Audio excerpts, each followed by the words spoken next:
नमस्कार, welcome to career 247। मैं हूं प्रशांत धवन। नाउ रिसेंटली यूएसए से एक वीडियो सामने आई है और सोशल मीडिया पे हो चुकी है ये वीडियो वायरल, जहां पर यूएसए के सेनेटर लिंडजी ग्राहम ये कह रहे हैं कि अभी आपने बंकर बस्टर बॉम्ब्स देखे ईरान पे गिरते हुए। आप सबको याद होगा, यूएसए का B-2 बॉम्बर गया ईरान में, आराम से 3 लोकेशंस पर बंकर बस्टर बॉम्ब गिरा कर आया ईरान के न्यूक्लियर प्रोग्राम को रोकने के लिए। ना वो लोग कितने सफल हुए, कितने सफल नहीं हुए, we don't really know for sure, but Lindsey Graham कह रहे हैं कि अभी जो हमने बॉम्ब गिराया है ना ईरान पर, ये है बंकर बस्टर। अब एक आर्थिक बंकर बस्टर, मतलब कि एक तरीके से सैंक्शंस बिल आप कह लीजिए, ये यूएस तैयार कर रहा है, जिसको ये अपने वर्ड्स में कहते हैं कि ये होगा इकोनॉमिक बंकर बस्टर। और ये इकोनॉमिक बंकर बस्टर ये होगा रशिया, इंडिया और चाइना के अगेंस्ट। जो ये क्लिप है ये मैं आपको दिखाना चाहता हूं, कुछ सेकंड की क्लिप है, उसके बाद हम बात करेंगे कि ये जो इकोनॉमिक बंकर बस्टर है ये सच में भारत को बहुत ज्यादा नुकसान पहुंचा सकता है। एंड आई होप कि यूएसए में इतनी सद्बुद्धि अभी है इनके पार्लियामेंट में कि इस इकोनॉमिक बंकर बस्टर को ये भारत के अगेंस्ट पास नहीं करेंगे। Now first of all look at this. How does this affect Russia?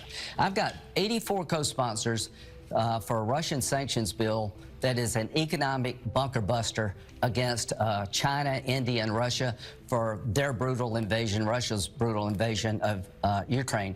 I think that bill is going to pass. We're going to give President a waiver. It'll be a tool in his toolbox to bring Putin to the table. It's time to vote on that bill? It's time to vote. Putin is getting worse, not better. Give the president a bunker buster tool economically to get Putin to the table. Putin is more aggressive, not less. It's time to change tactics when it comes to Putin. All right. Now आप अगर मुझसे पूछे ना, मुझे बहुत अजीब लगता है कि जब काफ़ी बार यूएस सेनेटर्स जब भारत की बात करते हैं ना, तो ये सेम टोन में बात करते हैं जैसे ये रशिया चाइना के बारे में बात कर रहे होते हैं। अभी तक ना, इवन दो अगेन मैं रिपीट करूंगा, इंडिया और यूएसए ने बहुत सारे इंपॉर्टेंट पैक्ट साइन कर रखे हैं, जैसे कि लेमुआ, कॉमकासा, उसके अलावा बेका। हम लोग कोऑपरेट कर रहे हैं वेरियस सेक्टर्स में। बहुत ही जल्द, जैसे आप लोग जानते हैं कि निसार नाम की एक सैटेलाइट, जो दुनिया की सबसे महंगी सैटेलाइट अब तक, ये भारत और यूएस मिलकर लॉन्च करेंगे। I mean, India US cooperation हर जगह आपको दिख रही है। ये परहैप्स एक गोल्डन एरा चल रहा है इंडिया यूएस कोऑपरेशन का। बट स्टिल जो मेजॉरिटी ऑफ यूएस सेनेटर्स मैं देखता हूं, जो इनके लोग जिनके लिए वोट करते हैं, जो पार्लियामेंट में जाते हैं यूएसए की, फॉर सम ऑड रीजन हमेशा भारत को चाइना और रशिया के मुकाबले देखते हैं, जबकि इंडिया ने कभी यूएस के इंटरेस्ट को हर्ट करने के लिए रिमोटली भी कुछ ऐसा स्टेप चला नहीं है जो चाइना और रशिया कर चुके हैं। और अगर यहाँ पे आप मुझसे पूछ रहे हैं कि इसका रीजन, देखिए एक ही लॉजिक समझ में आता है। अमेरिकन किसी भी पोटेंशियल फ्यूचर सुपर पावर या फिर इवन एक रीजनल पावर को ना शक की नजर से देखते हैं। ये जो आपको याद होगा, एक वीडियो वायरल हुई थी कुछ टाइम पहले, मैंने इस पर एक शॉर्ट भी अपलोड करी थी, जहां पे यूएस के एक टॉप इकोनॉमिस्ट से एक यूएस जर्नलिस्ट पूछते हैं कि हम लोग हमेशा रशिया के अगेंस्ट एक्शन क्यों लेते हैं, हम कभी इंडिया को कमजोर करने का प्रयास क्यों नहीं करते। तो उसके जवाब में टॉप इकोनॉमिस्ट कहते हैं, जब भारत थोड़ा और राइज कर लेगा ना, तो जो हम रशिया के साथ कर रहे हैं वो फ्यूचर में भारत के साथ भी करना शुरू कर देंगे। Destroying Ukraine. The target is to, quote, weaken Russia. This is the point. But why would you want to? To weaken Russia? That's an even longer story. I mean, no one wants to weaken India. Yeah, it's a very good point. And someday, when India succeeds, we will want to weaken India. So that's probably the basic, sooner rather than later. it's actually quite interesting. ना ये video देखकर थोड़ा बहुत एक pride सी भी आती है मन में कि एज एन इंडियन हम अब इस लेवल पर पहुंच गए हैं कि अब अमेरिकन आपस में डिस्कस करते हैं कैजुअली कि इंडिया को कमजोर करने का प्रोसेस कब शुरू करेंगे। और देखिए, ये सृष्टि का नियम है, व्हेन यू आर राइजिंग, दुनिया कहीं ना कहीं आपको कमजोर करने का प्रयास करेगी। और ये एम्पायर्स ने हमेशा किया है। मैं यहाँ पर ये नहीं कहूँगा कि यूएस जो कर रहा है ये कोई ईवल है वगैरह, ये एम्पायर्स करते हैं हिस्टोरिकली, चाहे वो ब्रिटिश एम्पायर था, रशियन एम्पायर था, Napoleon. I mean, this is state craft.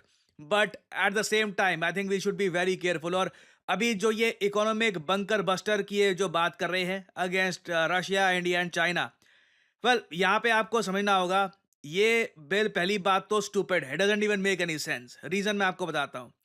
इस बिल में ये लिखा है कि कोई भी देश जो रशिया से uranium, natural gas, oil purchase करता है, यूएस सीधा सीधा उन पर स्वीपिंग सैंक्शंस लगा देगा। और साथ में ट्रेड बैरियर्स भी लगा देगा दुनिया भर के। बेसिकली बुरी तरीके से दंडित करेगा उस देश को जो रशिया से किसी भी प्रकार का ये ऑयल, नेचुरल गैस, यूरेनियम ये सब परचेज करता है। इंटरेस्टिंगली यहाँ पे पाकिस्तान भी आता है, क्योंकि इन रिसेंट टाइम्स आपने देखा होगा पाकिस्तान ने भी रशियन नेचुरल गैस परचेज करी है। तो अब हालांकि मुझे ये लगता नहीं है कि पाकिस्तान को ये लोग दंडित करेंगे, क्योंकि सिंस आज के समय पाकिस्तान डोनाल्ड ट्रंप का एक फेवरेट कंट्री बन चुका है because of Nobel prize and bitcoin investments. जो ये इकोनॉमिक बंकर बस्टर है, ये भारत और चीन को बिल्कुल नुकसान पहुंचाएगा। और अगर यहाँ पे आप कह रहे हैं वेल इसका एक सोल्यूशन है ना, सीधा सीधा बस रशिया से ऑयल, नेचुरल गैस परचेज करना बंद कर दो। वेल यहाँ पे आंसर आता है ये सबसे ज्यादा खराब टाइम है ये बिल पास करने का, क्योंकि इंडिया ने इस वक्त रशिया से अपना जो ऑयल इंपोर्ट है ये डबल कर दिया है। क्यों?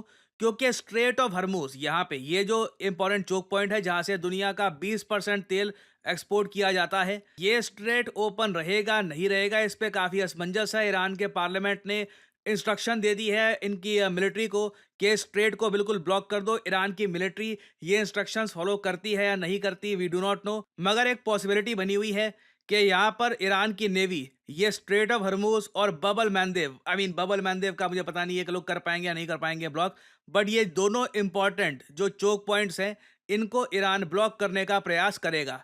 नाउ इंडिया ने रिसेंटली ये कहा है कि ईरान जो भी करे, स्ट्रेट ऑफ हर्मुज में जो भी हो, इंडिया इससे काफ़ी हद तक इम्यून है। हमने बहुत सारा ऑयल परचेज कर रखा है और हम बाकी जो कंट्रीज हैं जैसे फॉर एग्जांपल रशिया, इनसे ऑयल इंपोर्ट्स अपने बढ़ा रहे हैं। तो यूएस सबसे ज़्यादा खराब टाइम पर ये इकोनॉमिक बंकर बस्टर भारत पर मार रहा होगा कि एक तरफ strait of Hormuz choked, Russia से ऑयल परचेज करके दिखाओ, हम लगाएंगे sanctions, what will we do? I don't see any option. घूम फिर के यूएस यही कह सकता है कि ठीक है फिर हमसे ऑयल परचेज करो, बट यूएस मुझे लगता नहीं है कि उस स्केल पर ऑयल एक्सपोर्ट कर पाएगा। और दूसरी बात ये भी है, यूएसए से जब ऑयल हम इंपोर्ट करते हैं तो काफ़ी टाइम भी लगता है। Russia is geographically much closer to India compare to US, तो जो कार्गो की डिलीवरी का टाइम है वो भी ज़्यादा होगा। So this is a big problem for India. और इसलिए मैं कह रहा हूँ उम्मीद है कि यूएस के पार्लियामेंट में जो मेजोरिटी सेनेटर्स हैं उनमें इतनी सद्बुद्धि होगी कि या तो इस बिल में कुछ एक्सेप्शंस बनाकर चलेंगे कि इंडिया जैसे कंट्रीज को हम यहाँ पे टारगेट नहीं करने वाले, या फिर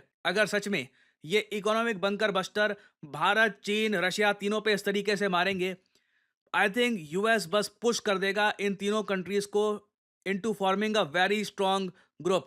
आरआईसी के बारे में रशिया ऑलरेडी कह चुका है, रशिया के विदेश मंत्री कह चुके हैं कि आरआईसी त्रायोका को रिवाइव करने की आवश्यकता है।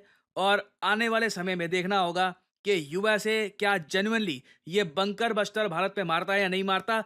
एक लॉजिक यूएसए में ये दिया जा रहा है कि इंडिया से जो इनको उम्मीदें थी, इंडिया उन उम्मीदों पे खरा नहीं उतर रहा, जैसे कि F-35 परचेज करना, और फिर डोनाल्ड ट्रंप को हम लोग पाकिस्तान की तरह नोबेल प्राइज के लिए भी नॉमिनेट नहीं कर रहे। सो अगेन डोनाल्ड ट्रंप की एडमिनिस्ट्रेशन की नाराजगी भी है इस वक्त इंडिया के प्रति। सो देखना होगा यहाँ पे होता क्या है। आने वाले समय में इससे रिलेटेड मेजर अपडेट्स आने वाली है and this will impact India a lot. और फाइनली आप लोगों के लिए बहुत ही इंपॉर्टेंट मैसेज, भारत को आज के समय चाहिए डेटा साइंटिस्ट। इसलिए आपने देखा होगा हमारे देश के आईआईटीज ने भी अब डेटा साइंस से रिलेटेड सर्टिफिकेट प्रोग्राम्स करने स्टार्ट कर दिए हैं। और इसका रीजन बहुत ही सिंपल है, ग्लोबल इकोनॉमी अब काफी हद तक डेटा ड्रिवन हो चुकी है। जब तक एक कंपनी के पास डेटा की प्रॉपर जानकारी है नहीं, वो कंपनी आगे तरक्की कर नहीं सकती। और इसलिए आपने देखा होगा ऑलमोस्ट हर स्टार्टअप आज के समय एक डेटा साइंटिस्ट चाहती है। और आपके पास मौका है इस इंपॉर्टेंट ग्लोबल इकोनॉमी में खुद के लिए एक करियर बनाने का by becoming a data scientist yourself.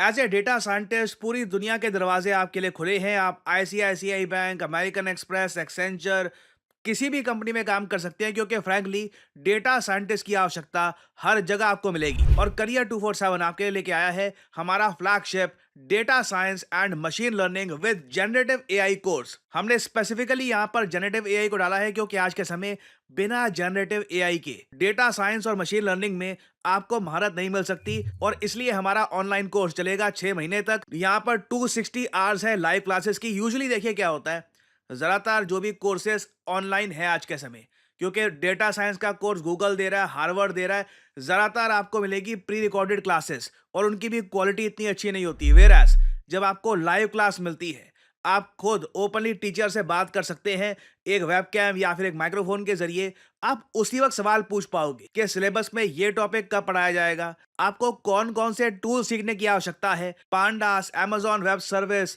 Jupiter, इन सबको प्रॉपरली आप समझ पाओगे। और फिर ऑफ कोर्स इस कोर्स के अंडर आप हमारे साथ प्रोजेक्ट्स भी करेंगे, जिससे आपको प्रॉपरली समझ में आएगा कि एक्चुअली स्किल्स का इस्तेमाल करना कैसे है। तो यहाँ पे आपको करना क्या है, सिंपली जो वीडियो आप देख रहे हैं इसकी कमेंट सेक्शन में जाओ। कमेंट सेक्शन में ये लिंक आपको मिल जाएगा एनरोल नाउ का, यहाँ पर करिए क्लिक। आपके सामने ये पेज खुल जाएगा। यहाँ पर सिर्फ अपना नाम, ईमेल आईडी, नंबर, ये सब डालिए। जो डिस्काउंट कोड है ऑब्वियसली ये डालिएगा PG10, क्योंकि अगर आप PG10 डालते हैं तो आपको एक सिग्निफिकेंट डिस्काउंट मिलेगा, जिससे आप अपना हार्ड अर्न मनी बचा पाएंगे। दैट्स इट, आपको यहाँ पर कर देना है अप्लाई। उसके बाद करियर 247 के कंसल्टेंट आपको कॉल करेंगे। आप इनसे बातचीत कर सकते हैं कि इस कोर्स की एलिजिबिलिटी क्या है, क्या ये कोर्स आपके लिए है। और वैसे मैं आपको बता दूं, आप अगर एक वर्किंग प्रोफेशनल है, अभी आप ऑलरेडी कहीं पर काम कर रहे हैं, आपको बेहतर जॉब चाहिए, बेटर पेइंग जॉब चाहिए, तब तो definitely you should do data science and machine learning course. It will really boost your career. और मैं आपको बता दूं, हमारे पास ज्यादातर वर्किंग प्रोफेशनल्स ही आते हैं, क्योंकि जिसकी अभी तक नौकरी लगी नहीं है वो समझ नहीं पाता कि स्किलिंग से इम्पैक्ट क्या आता है। जो एक बार को कहीं पे जॉब कर चुका होता है, ओनली दैट पर्सन नोज कि the more skilled you are the better you will be paid. So हमारा data science and machine learning with gen AI का कोर्स बहुत ही जल्द स्टार्ट हो रहा है। पहली क्लास कुछ ही दिनों में स्टार्ट हो जाएगी। अगर आप डेटा साइंस में अपना करियर स्टार्ट करना चाहते हैं, देन ज्वाइन दिस कोर्स। और इसी नोट के साथ ये है वीडियो का अंत। Thank you for listening and as I always say, may the gods watch over you.